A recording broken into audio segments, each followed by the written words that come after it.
Judge, there have been several news organizations that have taken a look at the senator from Missouri's charges, ABC News, CNN News, The Washington Post, and others, and have concluded that they are inaccurate and unfair to you in their conclusions. In fact, one writer has said they are meritless to the point of unacceptable levels. Nationally, in 2019, only 30% of non-production child pornography offenders received a sentence within the guidelines range, fewer than 30%. Between 2015 and 2020, in the D.C. District Court where you served, judges imposed below-guideline sentences in non-production cases 80% of the time for the reasons you've just explained. Judges in Missouri, the home state of the senator who has criticized your record, did so 77% of the time.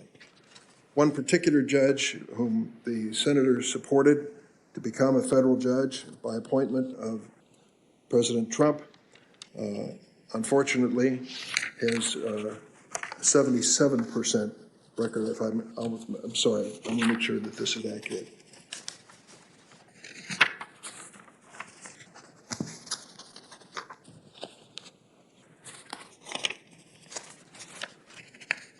Here it is. In the United States versus Klotz, Trump appointed Judge Sarah Pitlick, the senator's choice for the Eastern District of Missouri, sentenced an individual convicted of possession of child pornography to 60 months, well below the 135 to 168 month sentence recommended by the guidelines. She appears to have run into the same issue, same challenge that you have described here. So going forward, in terms of this issue, it seems that we at least share the burden by your interpretation as to define this statute in modern terms, in terms of technology as it exists today. Is that the way you see it? Senator, Congress is tasked with the responsibility of setting penalties. Congress tells judges what we're supposed to do when we sentence.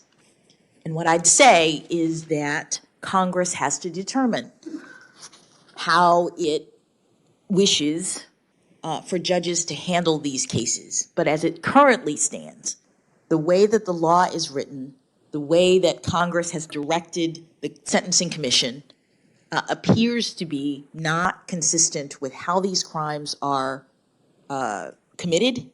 And therefore, there's extreme disparity, as you pointed out. There are judges who are varying because our ultimate charge from this body is to sentence in a way that is sufficient but not greater than necessary to promote the purposes of punishment.